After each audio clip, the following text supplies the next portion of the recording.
আসসালামু আলাইকুম সম্মানিত দর্শক, আজকে আপনাদেরকে বাংলাদেশ বর্তমান পরিস্থিতি নিয়ে কিছু কথা বলবো। বাংলাদেশের যে প্রশাসন, পুলিশের চরিত্র নিয়ে আজকে আপনাদেরকে কথা বলবো। এটা কিন্তু অতীতেও ছিল, কিন্তু বর্তমান বাংলাদেশে ২৪-এর পরবর্তী সময়ে যে বাংলাদেশে আজও পর্যন্ত কি আমরা সেই আইনের শাসন পাচ্ছি কিনা, সেই আইনের সহযোগিতা পাচ্ছি কিনা, দেশের জনগণ বর্তমানে কি অবস্থা, তাদের জীবনের নিরাপত্তা এই বাংলাদেশের বর্তমান যে আইন সেটা দিচ্ছে কিনা, সেই ব্যাপারে আজকে একটা প্রতিবেদন বা একটা যে কোনো একটা গুরুত্বপূর্ণ একটা বিষয় নিয়ে আজকে আপনাদেরকে কিছু একটা বিষয় জানানোর চেষ্টা করব। তো দর্শক, সেই একটা ঘটনা ঘটে গেছে আজকে, যে বাংলাদেশের মানুষ যে বর্তমানে আইনের যে শাসন বা আইনের যে সহযোগিতা তারা পাচ্ছে কিনা সেটার ব্যাপারে আপনাদেরকে জানাবো। এখনো কিন্তু সেই ২৪ পরবর্তী যে সময়টা, যেটা বা ২৪-এর আগে যেটা ছিল, দীর্ঘ ১৬-১৭ বছর বাংলাদেশে একটা স্বৈর শাসক, একটা রেজিম সরকারের অধীনে বাংলাদেশ ছিল। তখন যদি দেশের মানুষ আইন না পাইতো, কিন্তু মানুষ মনে মনে কিন্তু মেনে নিত। তার কারণ হচ্ছে, যেহেতু বাংলাদেশে একটা স্বৈরশাসক রেজিম সরকার বর্তমানে আছে, সেই জন্য দেশের মানুষ বুঝতে পারতো বা এটা মনকে বোঝানো যেত যে এখন এই মুহূর্তে বাংলাদেশে রেজিম সরকার, যার জন্য আমরা কোনো আইনের আশ্রয় পাবো না বা আইনের সহযোগিতা পাবো না। তখন এটা সাধারণ মানুষ মানত। কিন্তু ২৪-এর পরবর্তী সময় যদি এখনো পর্যন্ত যদি দেশের মানুষ যদি কোনো আইনের সহযোগিতা না পায়, তাহলে এটা কখনো মেনে নেওয়া যায় না। তো সেই বিষয়ে আমি আজকে আপনাদেরকে কথা বলবো। রাজধানীর মোহাম্মদপুর থানায় একটি মোবাইল ছিনতাই ও পুলিশের দায়িত্বে অবহেলার অভিযোগ তুলে গতকাল, আপনারা জানেন, গত পরশুদিন বৃহস্পতিবার ২৪শে জুলাই রাতে সামাজিক যোগাযোগ মাধ্যম ফেসবুকে একটি পোস্ট করেন আহমদ ওয়াদুদ। তার এই পোস্টের পরিপ্রেক্ষিতে বাংলাদেশের পুলিশ তাদের ভেরিফাইড ফেসবুক পেজে একটি পোস্টের মাধ্যমে পুলিশ সদস্যের অসৎ আচরণের জন্য আন্তরিকভাবে তিনি দুঃখ প্রকাশ করেছেন। পুলিশ সদর দপ্তর জানিয়েছে, আহমদ ওয়াদুদের ফেসবুক স্ট্যাটাসে মোহাম্মদপুর থানা পুলিশের সঙ্গে ১ ঘণ্টা তাদের দৃষ্টিগোচর হয়েছে। যখন আহমদ ওয়াদুদ যখন ফেসবুক পোস্টে তিনি যখন তার ফেসবুক ভেরিফাইড ফেসবুক পেজে যখন তিনি তার যে পুলিশের সাথে যে ঘটনাটা ঘটেছে সেটা যখন তিনি পোস্ট করেছেন, তখন সেই পুলিশ বলতেছে যে তাদের ১ ঘণ্টা পর্যন্ত তাদের দৃষ্টিগোচর হয়েছে।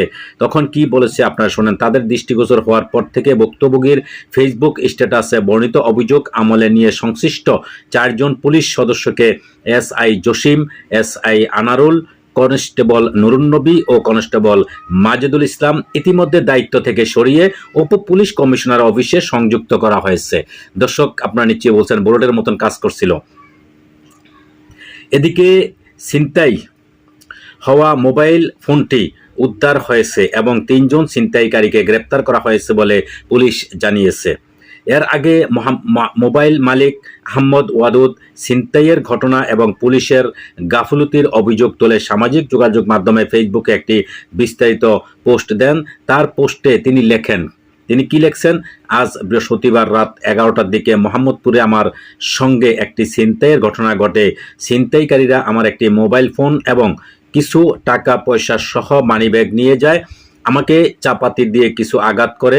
সৌভাগ্যবশত আঘাত গুরুতর নয়। আমার সঙ্গে আমার স্ত্রী ছিলেন। একটু দূরে থাকায় তিনি নিরাপদে ছিলেন। তিনি জানান, ঘটনাস্থল থেকে মোহাম্মদপুর থানার অবস্থান মাত্র ৩ মিনিটের হাঁটার দূরত্বে।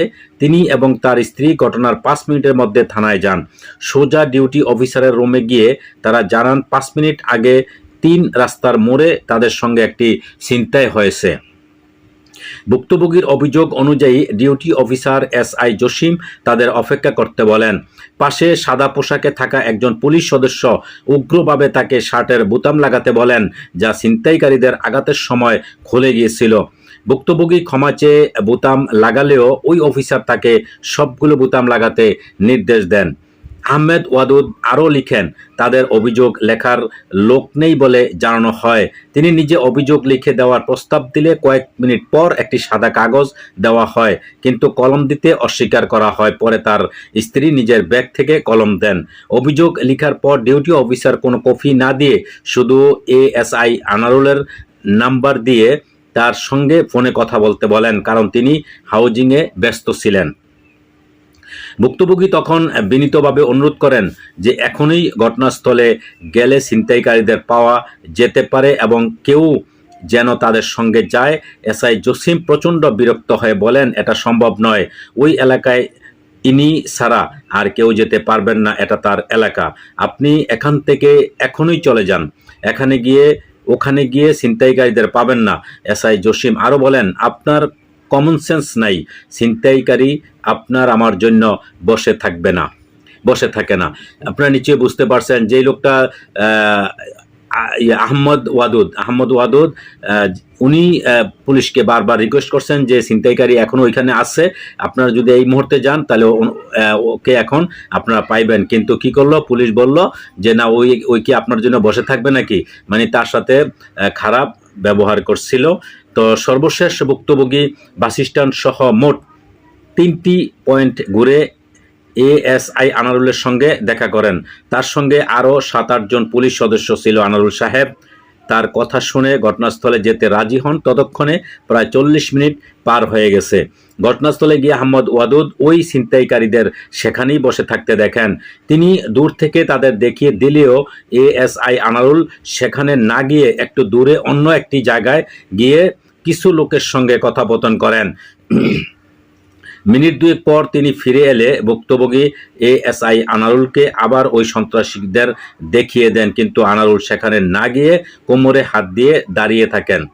এই সময় সন্ত্রাসীরা ও পুলিশ সহ ভুক্তভোগীকে দেখে আস্তে আস্তে ঘটনাস্থল থেকে সরে যেতে থাকে। নিশ্চয়ই বুঝতেন ওইখানে গেছে, যাওয়ার পরে যারা চাঁদাবাজি করে বা যারা করছে, ছিনতাই করছে, তাদেরকে ওইখানে পাওয়ার পরে সোজাসুজি তাদেরকে দেখাইতেছে, তারপর এই দিক সেদিক ঘুরে ঘুরে মানে তাদেরকে চলে যাওয়ার একটা সুযোগ করে দিয়েছে।